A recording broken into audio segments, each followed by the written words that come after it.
झारखंड में हेमंत सोरेन ने 5 महीने बाद फिर से मुख्यमंत्री के रूप में शपथ ली। हेमंत सोरेन ने शपथ ग्रहण के कुछ देर बाद ही राजधानी रांची के प्रोजेक्ट भवन स्थित सचिवालय पहुंचकर पदभार भी ग्रहण कर लिया। बता दें, पदभार ग्रहण करने के बाद मुख्यमंत्री ने झारखंड विधानसभा के विशेष सत्र आहूत करने समेत कई जरूरी फाइलों पर हस्ताक्षर किए। हेमंत सोरेन ने अपने अपर मुख्य सचिव के रूप में अविनाश कुमार और आपात सचिव के रूप में सुनील श्रीवास्तव की नियुक्ति संबंधी फाइल पर भी हस्ताक्षर किया। इस दौरान सचिवालय में मुख्य सचिव, कैबिनेट सचिव और अन्य वरीय अधिकारियों के साथ बैठक कर उन्होंने आवश्यक दिशा निर्देश भी दिए। बैठक के समाप्त होने के बाद सचिवालय के बाहर निकलने पर हेमंत सोरेन ने खुद अपनी कार चलाकर सीएम हाउस लौटने का फैसला लिया। इस दौरान ड्राइविंग सीट के बगल में उनकी पत्नी कल्पना सोरेन भी मौजूद थी। कल्पना सोरेन ने अपने पति हेमंत सोरेन के लिए खुद कैमरा चलाने लगी और इंटरव्यू लिया। बता दें, हेमंत सोरेन ने कल्पना सोरेन को दिए अपने इंटरव्यू में दिल की बात कही। क्या कुछ कहा, आइए सुनते हैं। दोस्तों, सबको नमस्कार, जोहार, आदाब, सत श्री अकाल। अंतोगतवा षड्यंत्र पर विजय पाकर हम लोग पुनः राज्य के विकास के स्टीयरिंग को अपने हाथ में लिया है और बहुत सारे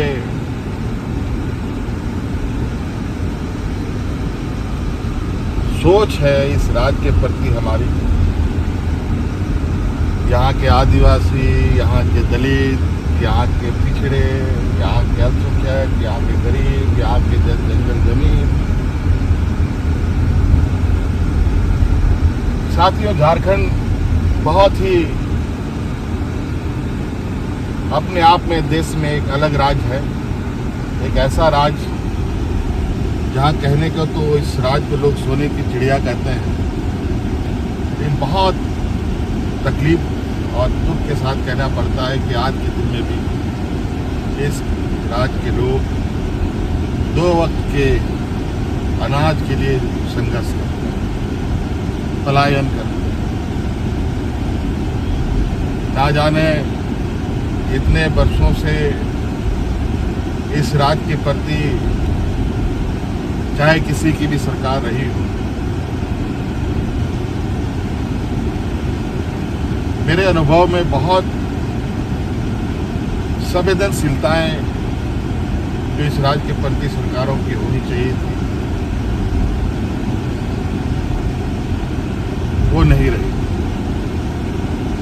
2019 में आपने हमें राज्य को दिशा देने का जिम्मा सौंपा।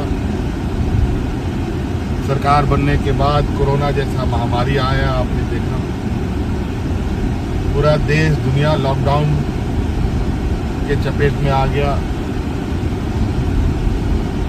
ऐसे स्थिति में पूरा देश का हालत क्या था वो आप सबको मालूम है। हमारे राज्य की भी क्या स्थिति थी आप सबको मालूम है। सीमित संसाधन, स्वास्थ्य का घोर अभाव, डॉक्टर, दवाओं की घोर कमी के बावजूद हमने बहुत संवेदनशीलता के साथ कोरोना काल को पार किया। हमारे इस जंग में 2 मंत्री शहीद हो गए और वो सिर्फ इसलिए कि राज्य की जनता की सेवा ये कोरोना काल में भी घर से निकल के कर रहे हैं। उसके बाद कई राजनीतिक अवरोध सरकार के सामने आते रहे। सरकार को गिराना, विधायकों को खरीद फरोख्त करना,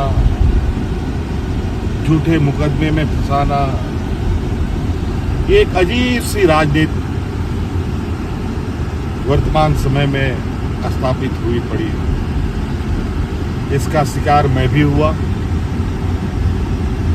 और इसके वजह से मुझे 5 महीनों तक जेल में रहना पड़ा। लेकिन आप लोगों ने जो आशीर्वाद और ताकत मुझे 2019 के चुनाव में दिया था, उस ताकत के बदौलत हमारी सरकार को खरोंच भी आने हमने नहीं दिया। मैं जेल चला गया। आदरणीय चंपाई सोरेन जी को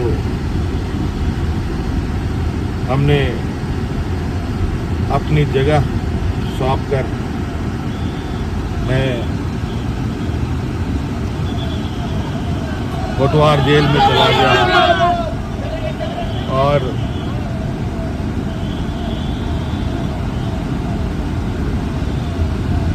पाँच महीने के बाद न्यायालय के आदेश के फलस्वरूप मैं बाहर आ पाया। आज मैं फिर से इस राज्य की दिशा को देने के लिए जो मैंने 2019 में ही संकल्प लिया था, उसको पूरा करने के लिए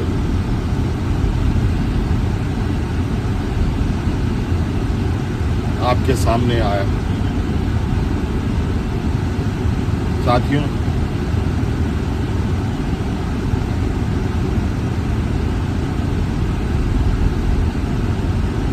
पाँच साल कई चुनौतियों के साथ हम लोगों ने पार किया, कई जंग लड़े, जंग जीते भी, चाहे वो कोरोना का जंग हो कि चाहे वो राजनीतिक अवरोध हो, चाहे वो राजनीतिक साजिश हो हमारे विपक्ष के द्वारा, उन सब पर विजय पाते हुए आज हम लोग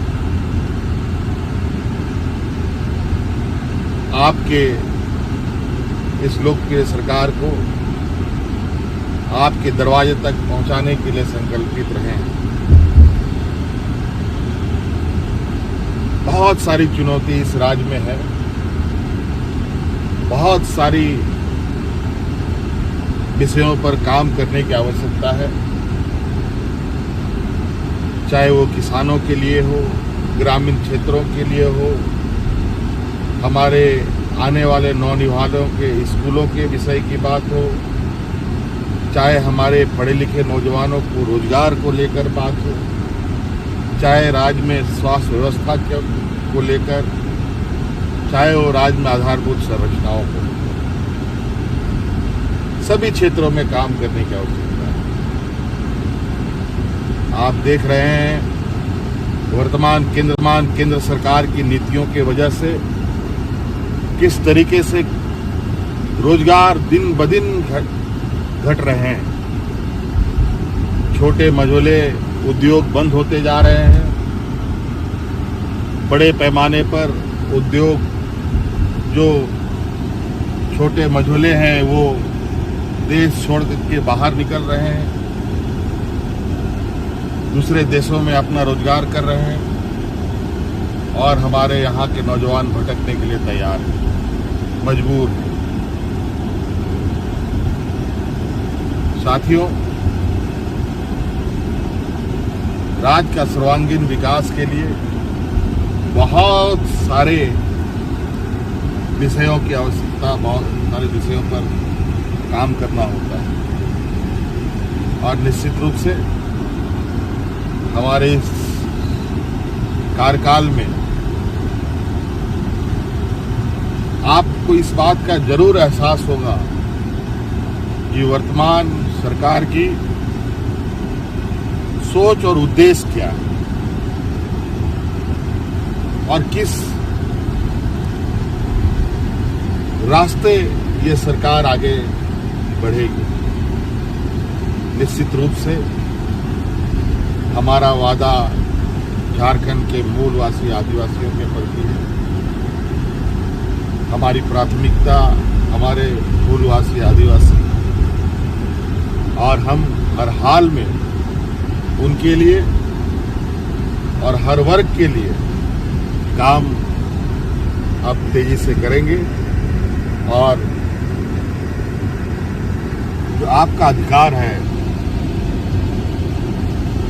आपका हक है, आपके दरवाजे तक पहुंचाएंगे। झारखंड के लोग काफी स्वाभिमानी होते हैं। ये वीरों का राज्य भी है और हर कोने हर चौराहे में आप हमारे वीर वीरांगनाओं के आप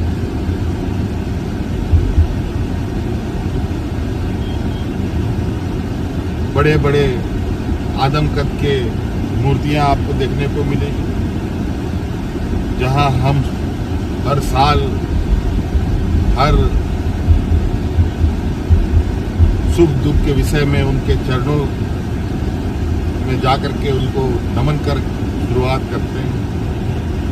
पुनः आज मैं अपने वीर सपूतों को नमन कर इस बाकी की लड़ाई को, बाकी की चुनौती को पार करने के लिए फिर से मैं तैयार हुआ हूं।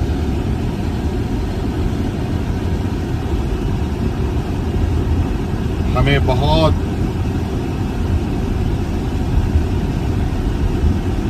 बड़े पैमाने में इस राज्य में काम करने की आवश्यकता है, जिसमें आप सभी लोगों का सहयोग आशीर्वाद बगैर ये संभव नहीं है। आप लोगों ने मेरे जेल में रहते हुए भी लोकसभा में जिस तरीके से हमें प्यार दिया है, सम्मान दिया है, मैं इसका आभार प्रकट करता हूं और ये ऋण मैं कभी उतार भी नहीं सकता। लेकिन मैं आपको विश्वास दिलाता हूं कि निश्चित रूप से आपके सोच, आपके भावना के अनुरूप अपने दायित्व का निर्वहन करते हुए अपनी जिम्मेवारी पर खरा उतरूं। बहुत बहुत धन्यवाद।